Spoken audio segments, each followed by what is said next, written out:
Hello, everyone. I'd like to welcome you all to the program. My name is Sarah Wurzbacher. I'm an extension educator with the USDA-funded New Bio Consortium and an educator with the Penn State Extension Service, and I will be hosting today's presentation. Today we launch a new webinar series focusing on the role of bioenergy in the Clean Power Plan, a major piece of President Obama's climate action plan addressing carbon pollution state by state in the U.S. Many in our audience are likely familiar with this policy, but seek greater clarity regarding the role of renewables, especially bioenergy, in the state level plan. The goal is what opportunities this policy opens nationally and locally, what information from recent literature should enter this topic of conversation, how we can conduct fair and balanced advocacy on behalf of the industry in which we study and work, and what uncertainties stakeholders in the bioeconomy face when engaging on this topic. Today's presentation is the first in this series, but a longer series schedule has been published online on the series webpage, whose URL you can see linked in the chat pod to the left or in the notes for the recording. Our next presentation introduces the topic of carbon accounting and bioenergy systems with speaker Peter Woodbury from Cornell University on February 9th at 1 p.m. Eastern. All webinar sessions will be recorded and released on YouTube to allow later viewing and sharing via the series webpage. In introducing myself, I mentioned the New Bio Consortium. New Bio is one of several projects that serve as co-sponsors for this webinar series. You can visit the website for the USDA NEFA AFRI Regional Bioenergy System Coordinated Agricultural Projects, linked in the chat pod on the left or in the notes for the recording, to learn more about these projects, which focus on sustainable production of advanced biofuels, industrial chemicals, and bio-based products to enhance existing agricultural systems, create rural jobs, and achieve other goals related to energy security and sustainability. During the pod, and we'll set aside some time at the end to go through them with our speakers.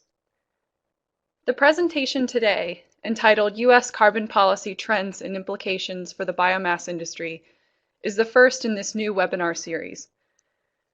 It is presented by Laura Small and Jessie Stolark, both policy associates at the Environmental and Energy Study Institute, or Washington, D.C. based nonprofit dedicated to promoting environmentally sustainable societies. Laura heads EESI's Energy and Climate Program, which encompasses climate change, renewable energy, and other environmental issues. Her recent work includes efforts to promote understanding of climate resiliency efforts, EPA's Clean Power Plan, and the National Climate Assessment. Jessie leads EESI's Sustainable Biomass Program, which includes issues pertaining to climate and biomass, including biofuels, bioenergy, agriculture, and forestry. Part of Jessie's work involves promoting understanding of the role that sustainable biomass feedstocks can play in a low-carbon economy. Both Laura and Jessie help us consider these subjects more deeply today. Laura will speak first, with Jessie to follow. Laura and Jessie, welcome to the program. Hi, thank you, Sarah, for introducing us, and thank you all so much for your attention. I just want to start, Sarah gave you a little bit about EESI with a little bit more of an introduction to our organization. We were founded about 30 years ago by a bipartisan congressional caucus. Today, we are an independent nonprofit organization and receive no congressional funding. We're a source of nonpartisan information both for Congress and other policymakers. We see a transition to a more sustainable future.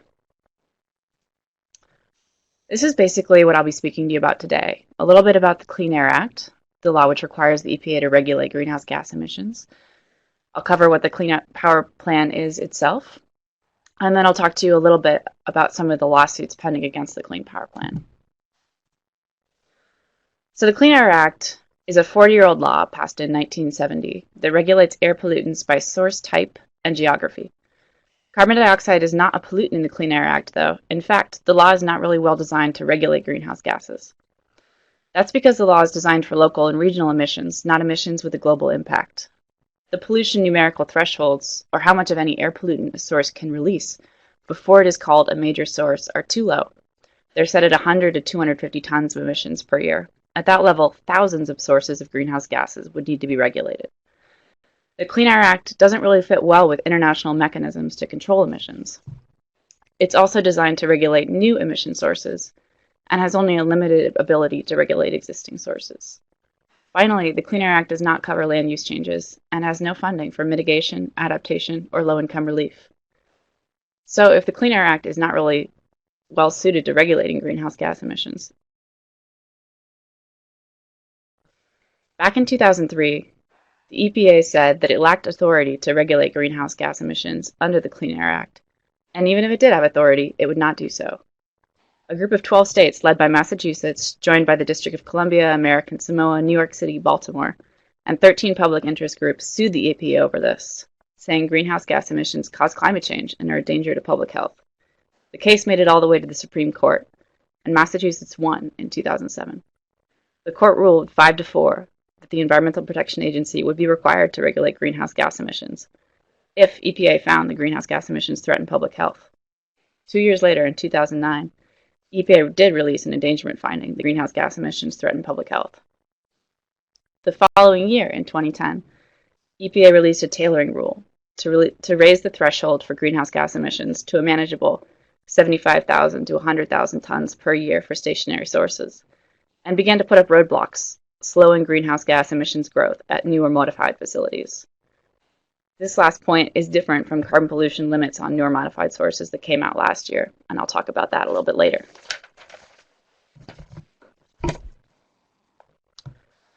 That was pretty much that for power plants, until President Obama released his Climate Action Plan in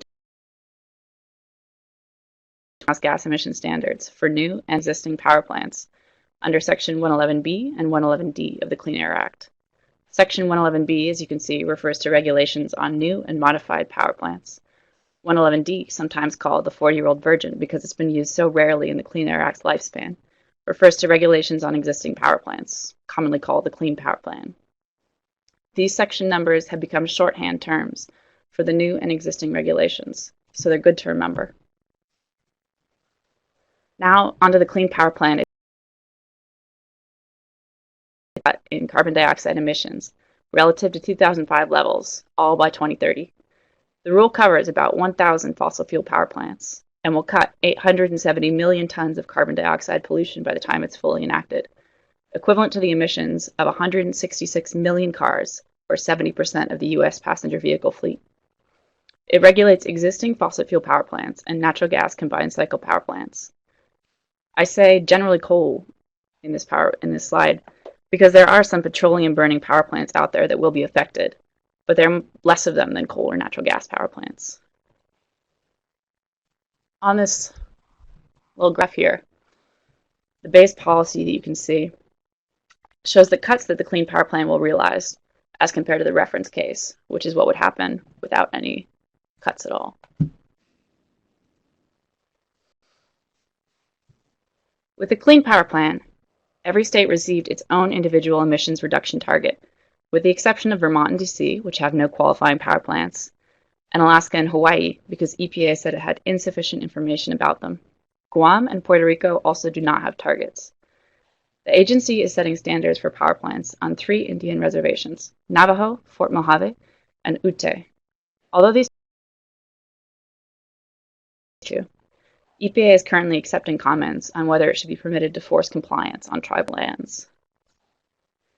EPA gave each state 3 targets that they can choose between: a mass goal, a rate goal, and a mass goal plus new source complement. The rate goal is obviously a rate, pounds of carbon dioxide over megawatt hour of electricity produced. The mass goal is simply counting molecules of carbon dioxide, the limit set in short tons of carbon dioxide. The final goal there, the mass base goal plus new source complement, is basically a way for states to roll their 111D and 111B compliance into one plan, creating an overall emissions cap for new and existing power plants. The new source complement is also measured in total short tons of carbon dioxide and is a separate target for emissions from not yet built power plants. One last note in the mass-based and new source complement. EPA has called this approach conceptually analogous to the mass-based greenhouse gas trading programs in California and RGGI, the Regional Greenhouse Gas Initiative, which is a 9-state trading group in the Mid-Atlantic and Northeast. Finally, if states do not submit state plans, EPA will impose and implement a federal implementation plan. This is just a brief timeline going over the Clean Power Plan's past, present, and future. We're currently in the pre-summer 2016 phase. States are preparing their compliance plans, and EPA is still accepting.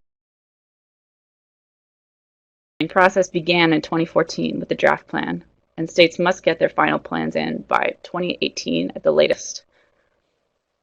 Compliance begins in 2022, although states can take early action in 2020 and 2021. I'll talk more about early action opportunities later. Here we have EPA's 3 building blocks. Basically, you can think of them as making power plants more efficient, using more renewable energy, and using more natural gas. People refer to them as both building blocks and as BSER, which stands for Best System of Emissions Reduction. It's a Clean Air Act term. The 3 BSER are based on a number of factors, including the range of achievable reductions, the cost of reduction, and the pace and extent of possible reductions. EPA used these building blocks to set each state's individualized goals. But just because EPA used them does not mean the states have to only stick to these as compliance options. There are a ton of other options available for compliance, such as demand-side energy efficiency, which was a building block in the draft plan. Now that we've talked about the types of targets and the building blocks, how are states going to design a plan to meet these targets? EPA has given them 2 overall ways to design a plan. Through an emission standards plan, which states can use with either a rate or mass-based goal, or through a state measures plan, which states can use to meet only a mass-based goal. The emission standards plan will only say how emissions will be reduced at affected power plants. Renewable energy targets would not be included in an emission standards plan and would not be legally binding, although a state could still use renewable energy to help reduce its power plant emissions. It's just not in the plan they submit to the EPA. A state energy efficiency, direct power plant regulation, or whatever else they want, and other methods outlined specifically in its plan, and therefore they are legally bound in state law. States like California are likely to choose a state measures plan to account for the wide range of activities they're doing to reduce emissions. With a state measures plan, the state must include a backstop of federally enforceable standards that would be triggered if they fail to meet the emissions target on schedule.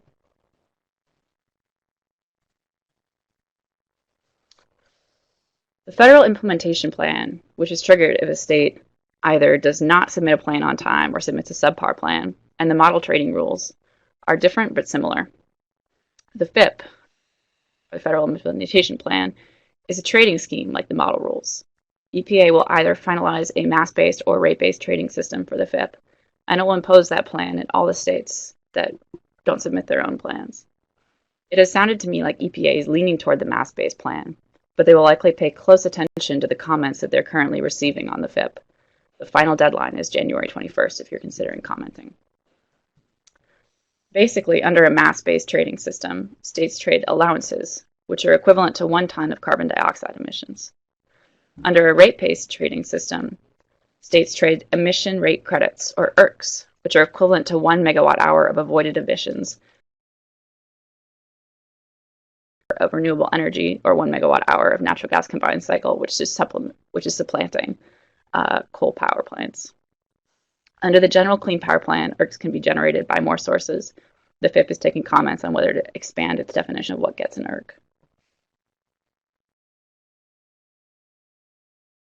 Energy Incentive Program is part of the Clean Power Plan.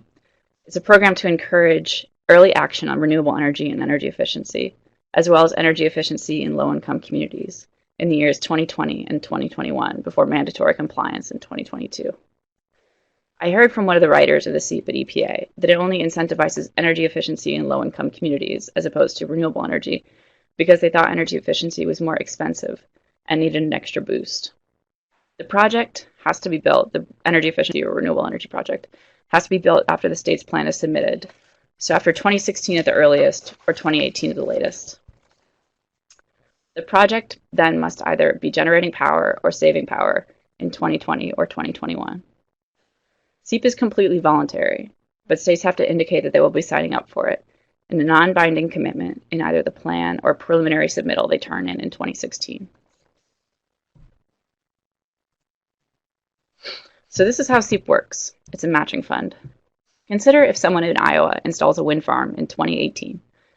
If Iowa has a mass-based trading system, the state will award that wind farm an allowance for every ton of carbon dioxide avoided. If it has a rate-based system, the wind farm will receive emission rate credits, or ERCs, for every megawatt hour of clean energy it generates.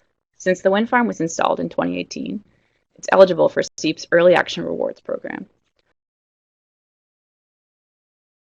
It gets an extra allowance, or ERC, from EPA for every ton of carbon dioxide avoided or megawatt hour of clean energy generated. The same holds true for energy efficiency in low-income areas, except that they get twice as many allowances, or ERCs. The credits are given out up to a 300 million tons of carbon dioxide cap.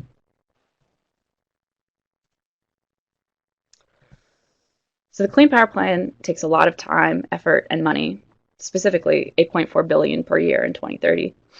What do we gain? EPA estimates that the regulation will save $34 to $54 billion in annual health and climate benefits in 2030, which is enormous. It will save consumers $7 per month, avoid 90,000 asthma cases in children, 1,500 to 3,600 premature deaths, and 300,000 missed work and school days, also all by 2030. With all of those benefits, everyone must be pleased, right? Not quite. Directly after the rule was published in the Federal Register, states began filing suit against it in the U.S. Court of Appeals for the District of Columbia Circuit. It's currently the most heavily litigated environmental regulation ever, and cases will likely make it to the Supreme Court. To date, 27 states and a large number of industry groups have filed over 15 individual. The largest suit is a coalition of 24 states led by West Virginia and Texas. Oklahoma, North Dakota, and Mississippi have all also filed individual suits. Coal companies, mining interests, utilities, trade associations, and other groups have also consolidated into one case at the D.C. Circuit Court. In contrast, 18 states, a county, and 7 cities have filed to intervene on behalf of EPA in court and support the regulation. A group of environmental nonprofits are also filing to support the Clean Power Plan in court. The Circuit Court is currently considering whether to grant a stay on the Clean Power Plan, which would stop its implementation until all the litigation is played out. They will likely rule on the stay sometime in early 2016, so keep your eyes peeled. It could come out soon. After the court rules on the stay, it will consider broader arguments against the Clean Power Plan. One big argument against the plan is its use of the building blocks. Some say the EPA can only regulate the power plants directly, not require renewable energy and natural gas combined cycle power plants. States are also saying the EPA is misusing federal power to make states submit to policies that they do not want.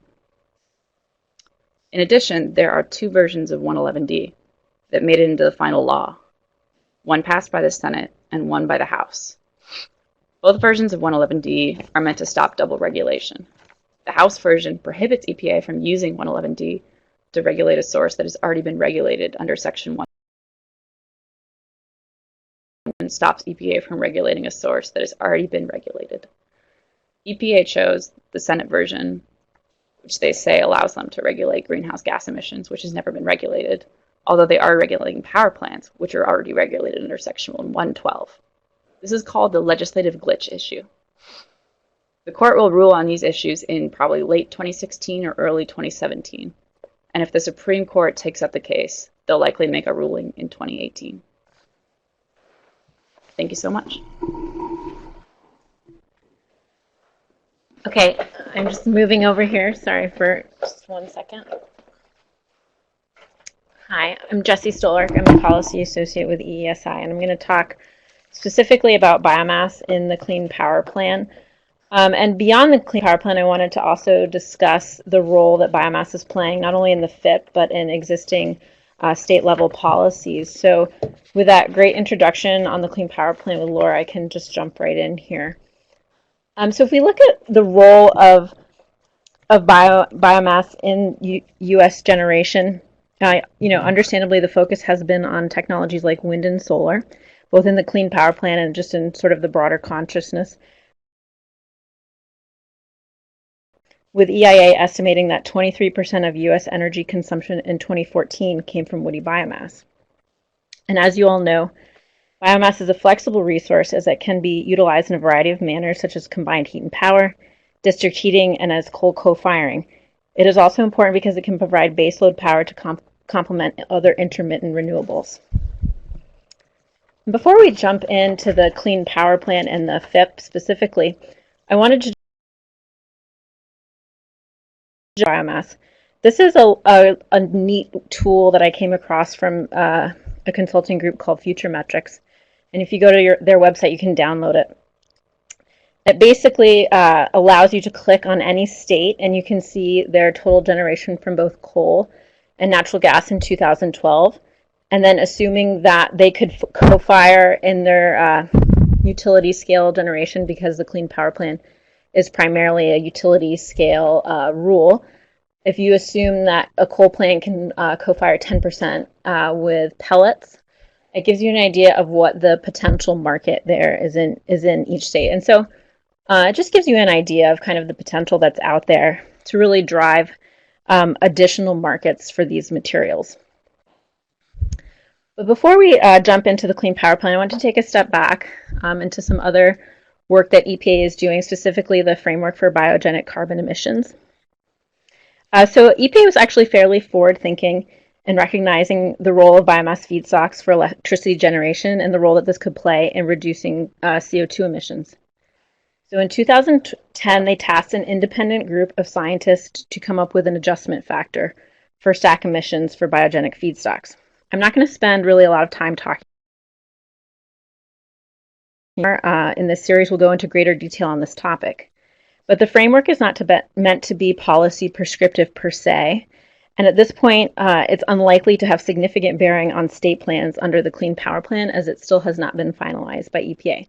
My understanding is that the Scientific Advisory Board has handed their finalized draft to the EPA, and you can actually check that out on EPA's website, but it has not actually been finalized by EPA, and I'm not quite sure where they are in that process. But moving forward to the Clean Power Plan, both in the draft and the final Clean Power Plan, so the draft came out last year and was actually significantly different than the final version, but both in the draft and the final, we see encouraging language on the ability for states to use biomass as a compliance option. And if we move forward to the finalized plan, we see further clarity on the issue. And essentially, in reading the Clean Power Plan, we see that EPA is largely leaving it up to states to propose how a particular feedstock or category of biomass will lower overall CO2 emissions. It's important to note that here on the bottom, I have not all EPA claims that not all forms of biomass are expected to be approvable as qualified biomass. And this really gets into the issue of carbon neutrality. So that all feedstocks will be automatically carbon neutral, but states will have to actually demonstrate the benefit to stack emissions that a particular feedstock. So EPA is really giving states the deciding power on biomass, and this is in keeping with the unprecedented level of state control over their compliance strategies. It is also worth noting that in conversations that we have had with EPA, and just I think overall the read of the situation, EPA really wants to be able to approve state plans. And so it behooves biomass stakeholders and those of you working for states to be in contact with EPA throughout this process to make sure that plans are implementable in terms of where biomass fits in a particular state plan.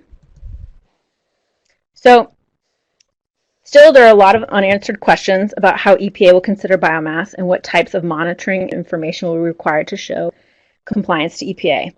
And EPA does recognize this fact that there's still a lot of unanswered questions on this topic, and they've actually announced that they will be having a stakeholder meeting on this topic.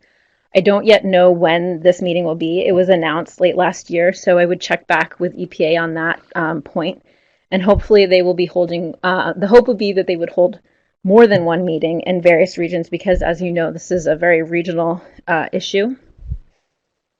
So, and then on the framework, there's also a lot of questions on what the finalized framework will look like. But again, I think it's unlikely at this point it will provide policy guidance for the Clean Power Plan. EPA could choose to interpret the framework for a specific policy, but at this point, states would be wise if they wish to do so, because as Laura mentioned, states are required to submit their finalized plans or request an extension by this September. So moving on to the federal implementation plan, as Laura mentioned, EPA is now seeking comments on the federal implementation and model trading rules. For biomass, EPA did not include the emissions control measure in the FIP, but it is asking for comment on including them. And it indicates that if biomass was included in the FIP, some sort of straightforward evaluation, measurement, and verification, or EMV, would be required. And this is really a large point that needs to be addressed from state.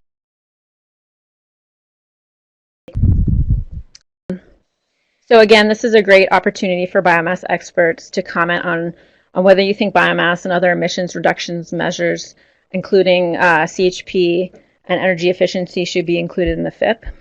EPA is also asking for comment on how to conduct EM&V for biomass emissions at a federal level. And finally, for comment if they should create a list, and if they do create it at a later date.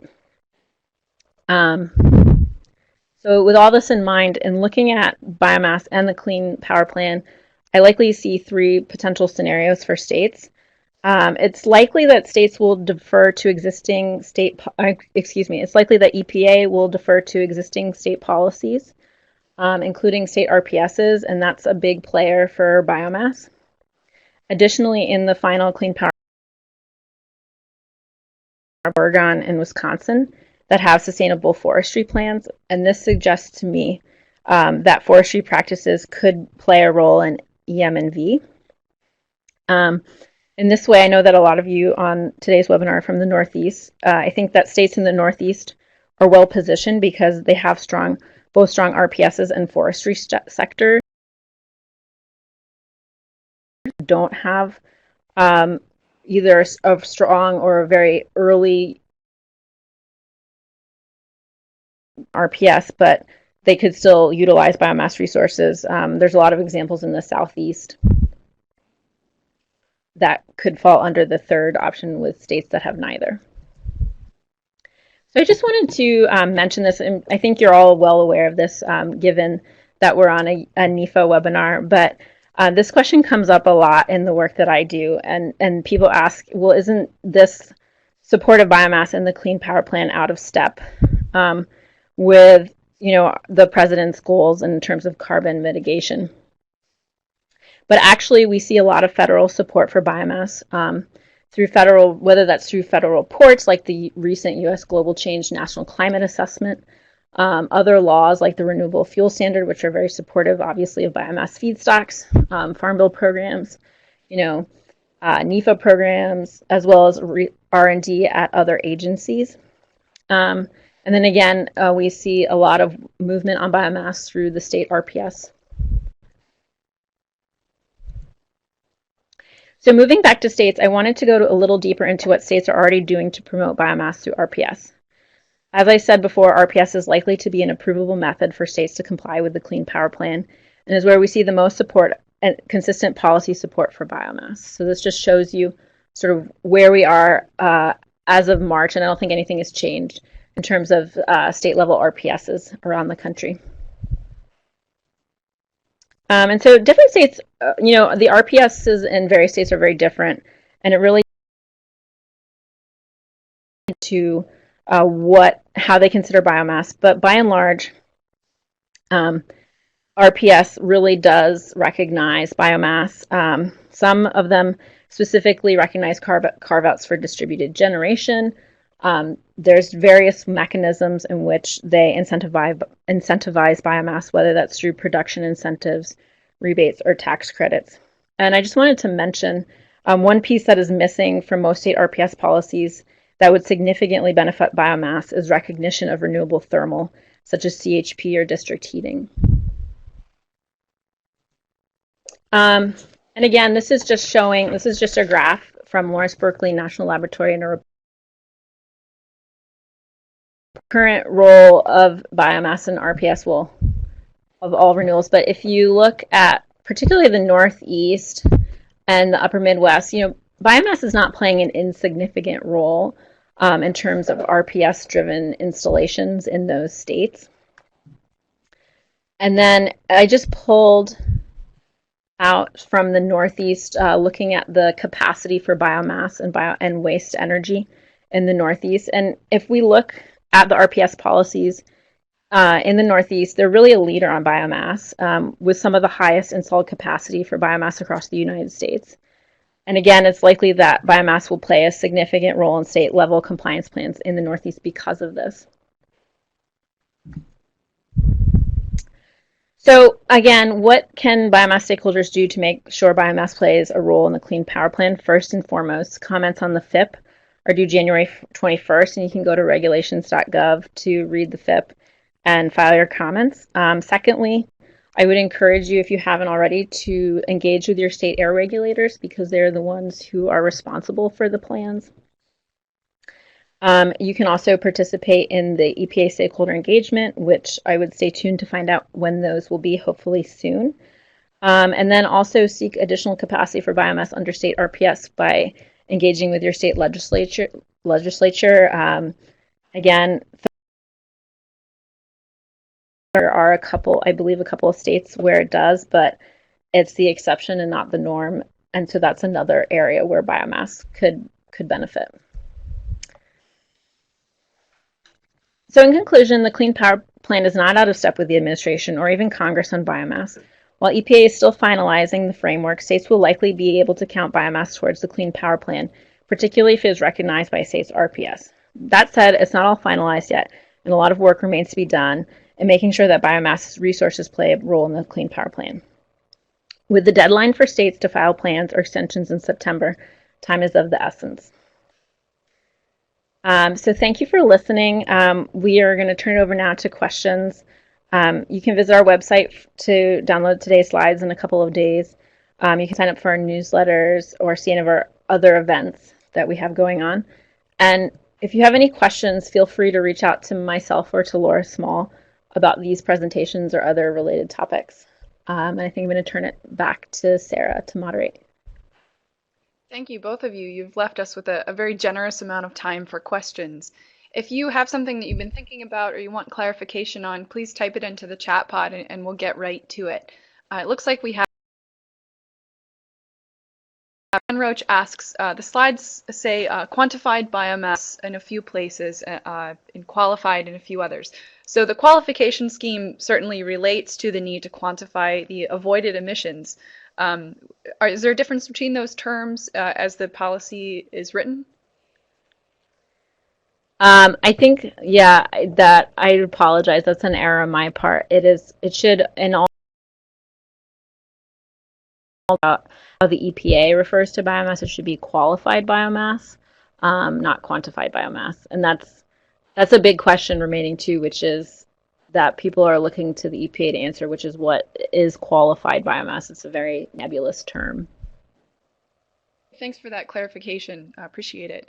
So our next question comes from Peter. He asks, would you like to comment on the Regional Greenhouse Gas Initiative and the influence it is or isn't having on bioenergy in the Northeast?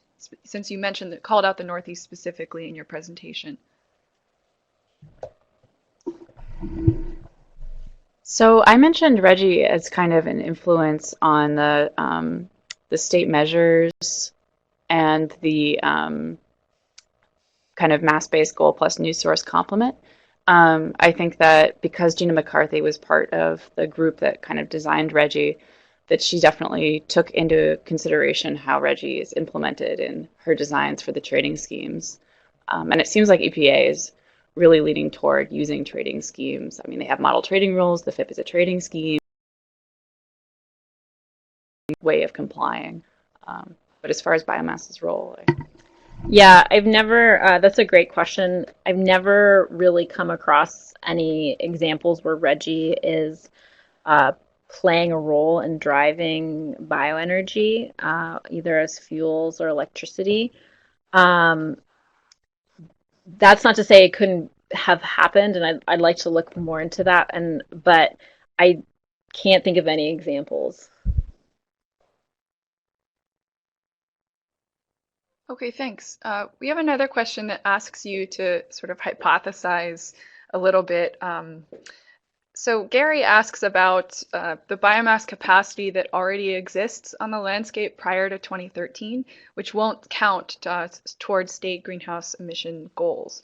So, he talks about the fact that there's already a lot of this capacity online, but it won't count, won't be counted under this particular policy.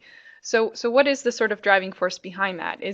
I would imagine that part of the reason to set these specific dates in mind is that we have a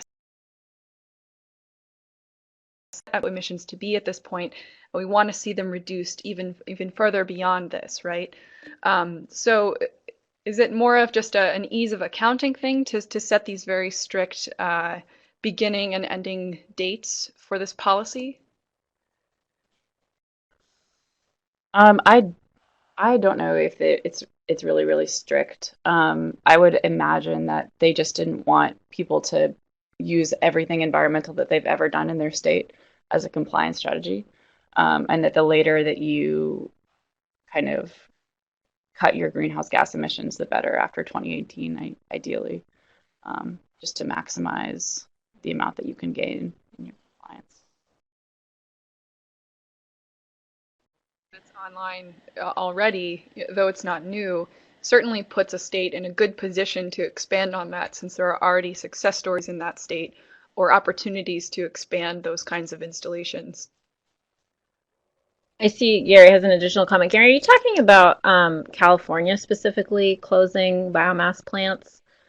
If I'll wait till you answer because I do think has been a lot of criticism lobbed at EPA saying, on the one hand, there's people who think the rules aren't strict enough and that we could do more, that most states are going to be able to meet the goals with existing policies. So really, you're going to turn up a couple of natural gas power plants or turn on some hydropower and you'll be set, you'll be done. So there's that on the one hand, and then they have states on the other side saying this law is not legally defensible. So they're kind of in a hard place there. In terms of like what's happening in California and PURPA, it's sort of a separate issue, and I do think it should be resolved within the framework of the Clean Power Plan in that there are all these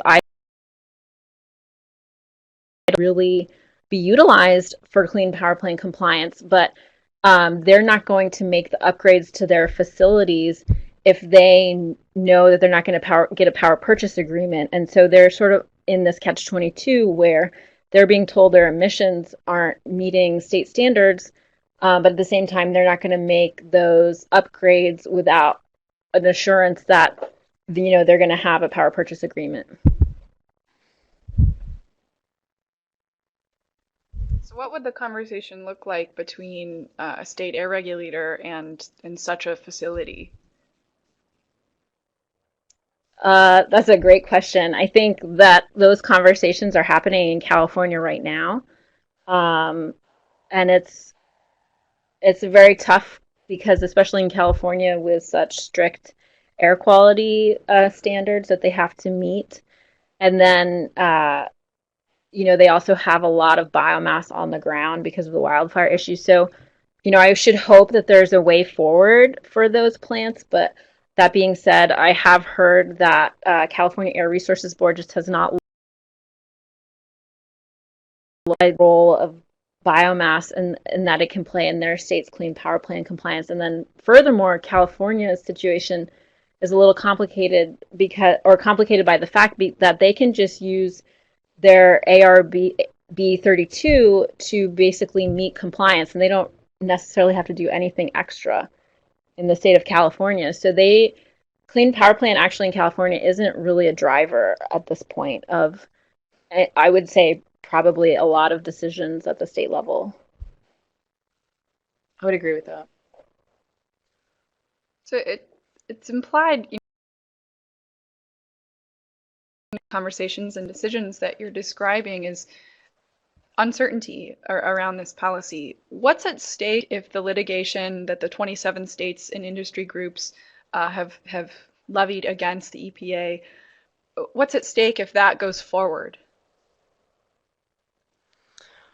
Well, I think to a large extent, states like California and the RGGI states are just going to continue doing what they're doing. What's at stake is states who haven't begun realizing carbon emissions reductions are probably just going to continue not doing so.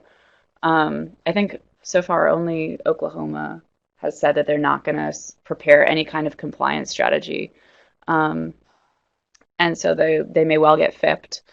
But really, I mean, we're just talking about kind of general greenhouse gas reductions in the contiguous U.S. Certain states are going to continue to be ambitious, certain states are not going to be ambitious, and it's going to not mean good things for future EPA efforts to rein in climate change.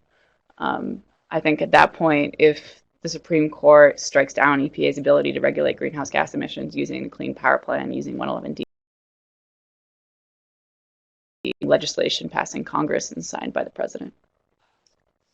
Yeah, I know at the same time EPA is really keen, or rather the administration is really keen on trying to finalize this as much as possible before Obama leaves office, because this is an executive action. This really could be signed away with the stroke of a pen by the next president, depending on who that is, and whether or not they want to repeal the Clean Power Plan. So without congressional action, it really is up in the air as far as what could happen in terms of the litigation is going to take years.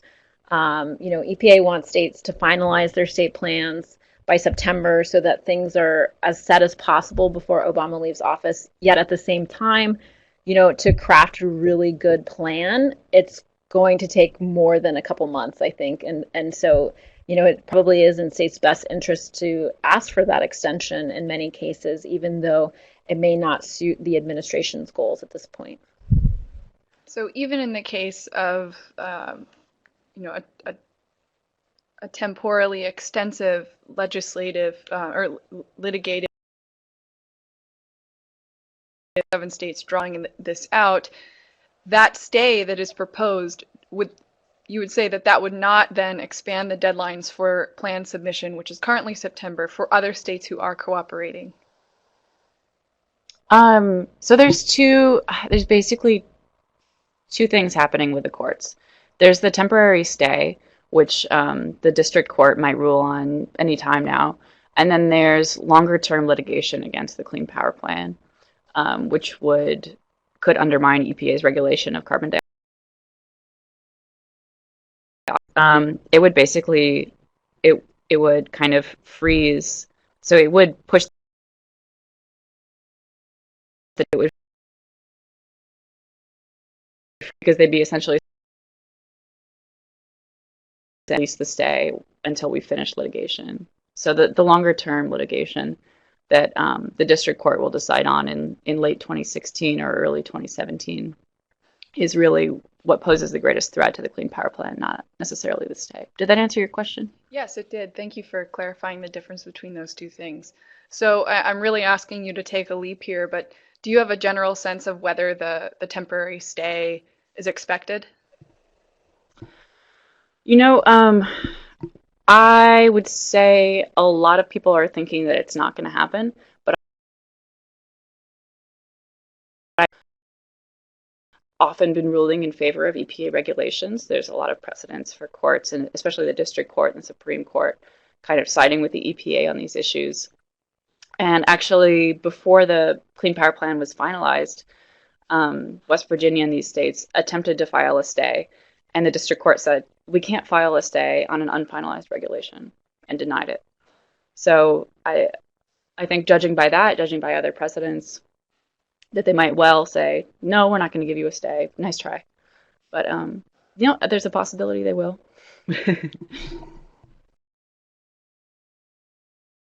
To the longer litigation that we're talking about. So my original question that launched us into this discussion was what's at stake if they succeed. Let's talk about what's at stake if they do not. Those 27 states, I assume, will be given a federal implementation program, correct? Actually, a lot of those states are concurrently suing and preparing their own compliance strategies. Just in case to hedge their bets, so to speak. Exactly. As I mentioned before, I think Oklahoma is the only state that's not submitting a plan at right now, if you remember. It's preparing what EPA will probably call a subpar plan. South Carolina, okay. So essentially, that's going to the first argument, the first kind of longer-term legal argument against the Clean Power Plan, which is that EPA under 111D can only regulate power plants directly. They can't use all three building blocks to require emissions reductions. Is North Carolina? North Carolina, okay, that makes sense to me. And essentially, North Carolina is submitting a plan that is only reductions on their power plants. They're not using any more natural gas combined cycle power plants, and they're not using any renewable energy. So they're also they're going to submit that plan with only inside the fence line or power plant kind of reductions, but they're also preparing a backstop plan that in case EPA says, oh no, you're not allowed to do that, that they can then put in a plan that covers renewable energy, natural gas combined cycle power plants. I mean, a lot of these states really don't want to get FIP'd, as they call it. They don't want EPA to come in and impose a federal plan. So let's talk about the FIP a little bit. Is this a one-size-fits-all general plan that's sort of constructed one time and applied to each of the states that gets FIP'd? So FIP for each state. So it's a little bit of both, actually. EPA is going to finalize either a mass-based or a rate-based trading scheme, and they're going to put that in place on every state that doesn't kind of submit a plan or submits a subpar plan. However, they do intend to tailor it slightly to meet the state's kind of unique situation. And furthermore, the state can also take over part of the FIP. And the state can submit its own plan at any time and completely subsume the FIP. They can just take over the trading part of the FIP. They can kind of manage whatever part that they want and take that away from the federal government. EPA is trying to make this really easy for states, I think, in this regard. But if a state really doesn't do anything, EPA will manage the entire system, a trading market. And as I mentioned before, I think they're leaning toward a mass-based trading scheme because it's kind of more similar to what they've done in the past. Yeah, it's pretty clearly a disadvantage to have a FIP imposed on you, not taking into account the close local knowledge that state regulators would have of stakeholder interests and concerns, so forth. Yeah, Sarah, I've heard it's unlikely that if the clean, I really don't foresee any state, or maybe one or two, but by and large, states are not going to want the FIP. And so while it's really important that the FIP be strong and a good model rule, it's so much depends on the states. So Chuck follows up with a question about the lack of biomass appearing on the FIP as it stands right now. Is that just a matter of, it's difficult to place something that really is necessarily locally based in terms of its potential and sourcing and procurement into a general? Yeah, that's an excellent question. I'm not going to speculate because I don't work at EPA, but I have to imagine that it's because of the difficulty in trying to do this top-down approach to something that is so local, so regionally based. And I say that because they're asking the same questions about demand-side energy efficiency. So that's things like, LEED buildings or energy efficiency in homes. And it's really a question of how do you apply that top-down. And so I think open to including biomass in the FIP. What that looks like is a really big question mark to me, whether they're going to somehow enumerate a list of biomass feedstocks or if they're going to kind of try to get states to give input, but then if a state is being FIP'd, it gets very gray because it's not like just a trading rule where EPA can come in and implement it themselves. It's really based on the local markets and the feedstock supply. So I'm hopeful that EPA is open to including, particularly cases where you have some existing state level policies, but at the same time, I don't see a lot of states that have state level policies on biomass being FIP'd at the same time. So, it's a question where in those states where they both have very little state level policies for renewables and or biomass, and as well as being against the Clean Power Plan in general. And you mentioned that that's one piece that stakeholders could advocate for through a comment process.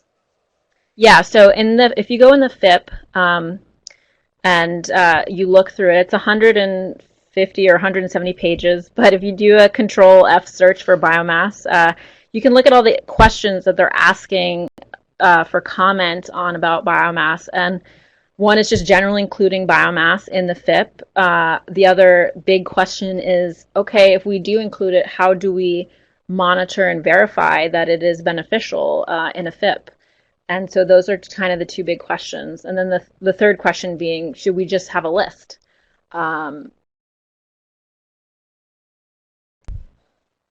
Yeah, so how do you feel about a qualified feedstock list? It seems like it would be a bit easier to implement choosing from an approved list rather than doing the homework to verify qualification with emissions accounting and so forth. But, it may be overly simplistic, especially on a national scale, with so many different factors going into, well, what's the procurement scheme look like? Is it sustainably harvested? Is there a certification scheme for that, so forth? So what do you think a list like that might look like? What is your impression of that idea? Yeah, I can see it both ways because on the one hand, it would be really nice, I think, for the industry to have a list to just be very clear in terms of, okay, these waste-derived feedstocks are approved, these agricultural residues are approved, these wastewater treatment or waste to energy types of things are approved. On the other hand, I could see it becoming mired in contention and really getting the whole industry and as well as stakeholders, and it could just become a very contentious process, I think. And I just trying to done it already, and so that's kind of how I feel that if it was truly feasible to do, they might have done it at this point. So if they do a list, it will be interesting, certainly interesting to see what they put on it and what industry and stakeholders ask to have put on it. Is that something that might be easier or harder to do on a state-by-state basis? I think it would my gut feeling is it would be easier because states know their own resource, should know their own resource base, and so they would be able to and know the industry look at their state policies, if they have forestry policies, kind of what those call out, and make some more educated decisions rather than a blanket list. Yeah, I probably have the same general impression about that. Yeah, it's interesting. It'll be interesting to see how that goes forward and whether they go with a qualified list or an accounting scheme. If if the accounting scheme is required, what does that look like for a state regulatory agency? They need to propose an accounting framework, including inputs that will be measured and assessed for all of their potential feedstocks. Yeah, it's difficult to say what it's going to look like. I think there's so many different EM&V mechanisms out there already, whether they are implemented by state, whether they've been developed by, scientific scientists, whether they've been developed by industry for their own tracking. And so it's just going to depend, I think, on what's already available in the state. And then it gets into this question of, EPA keeps calling out the term sustainable forestry. And so are they going, that's another big question. Are they going to plan in an EM&V, even though that's not really technically directly related to, proving a benefit to CO2 emissions? So I think it's really going to be a case by case basis. Yeah, and in that case, when you get into official certification schemes, I mean, they're expensive. It's very hard to do when your resource is largely privately owned. Yeah, I could see a lot of problems with that. Yes. So with this, I'm going to stay on verification and reporting for a second. So in the proposed plans that are meant to go out in September, does that reporting scheme, that verification of emission scheme, need to be spelled out in that draft that goes in September? Or did the general plans for biomass incorporation need to be presented with a follow-up, after EPA's approval of the plan that really gets down to reporting? I'm not exactly sure, and I would check with EPA, and if anybody wants to email the agency, would be able to answer this, but my guess would be that it would be if you are planning on including biomass in your state plan, you need to demonstrate EM and V at the time that you submit your plan. That would be my guess. Yeah, that would make sense. For any of our audience members that are really interested in that, both of the presentations in this series that are going to be happening in February will directly discuss that question of how to do resource accounting, emissions accounting, and the many ways that that's approached in the literature and has been approached by the SAB in the past. Recommendations, but it will sort of generally approach that subject. So that would be a good resource for anyone involved in designing those kinds of plans. All right, feel free to keep asking questions. We've got, another minute or so. But I guess at this point, since we're approaching 2 o'clock, I want to ask both of you if there's anything else that you want to leave us with that strikes you as a very strong impression in reading through this policy, something that we should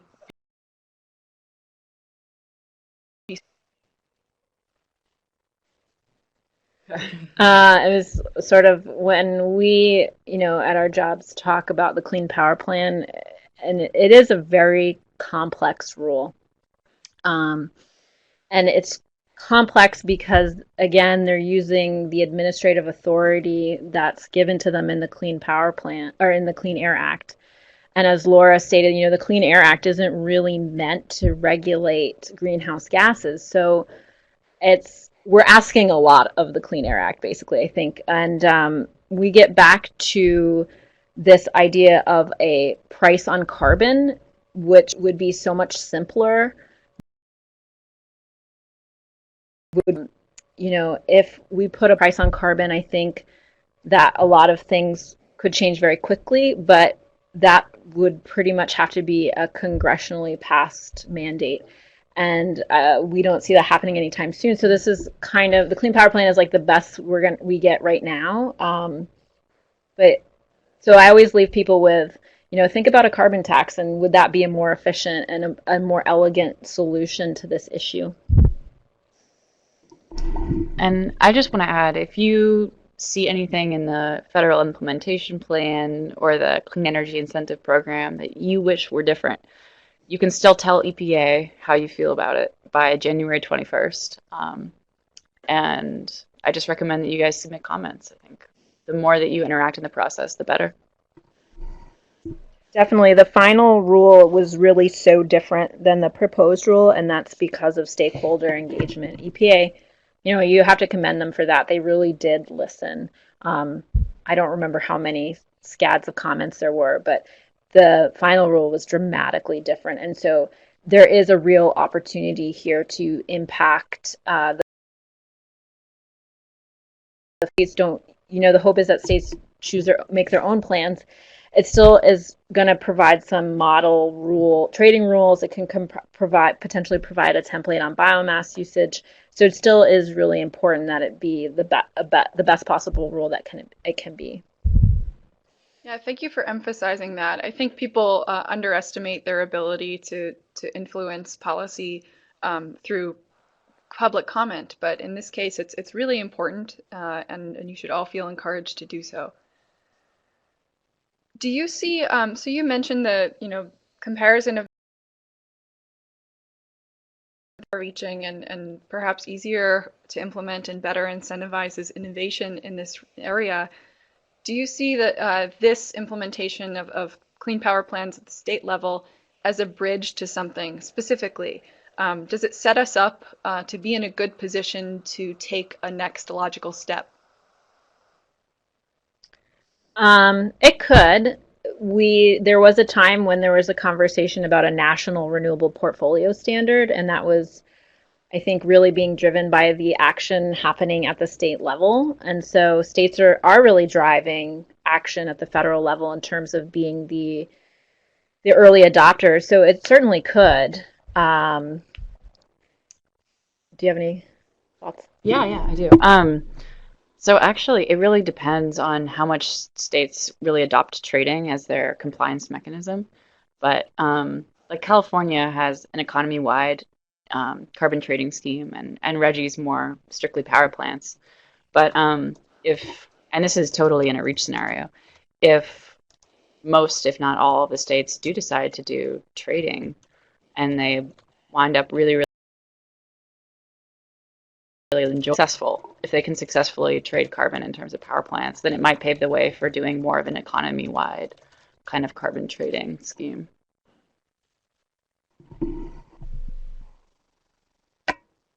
Okay, thank you so much for those thoughts. So while you were speaking, a question was raised about the Biogenics accounting framework recommendations. Laura and Jessie have offered to send you the final SAB draft if you're having trouble finding it through the EPA website. So you see their contact information here on the screen in front of you. So if you're interested in looking over that draft recommendation, feel free to contact them. You can also get in touch with me. My email address is sjw246@psu.edu if you have any follow-up questions, and be sure to have a look on this series webpage for future presentations. A recording of this presentation will also be placed on that webpage fairly soon, within a few days, so if you want to share it or review any of the information within it, please feel free to do so. Are there any final questions, final thoughts for us today?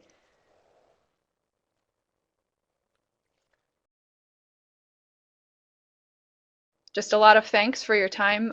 Laura and Jessie, this was a great overview. We really appreciate it, and we do honor the value of your time. We appreciate your thoughts, and thank you so much for being part of our series. Thank you so much for having us. Yeah, this was great. Thank you, Sarah. Thanks everyone for listening.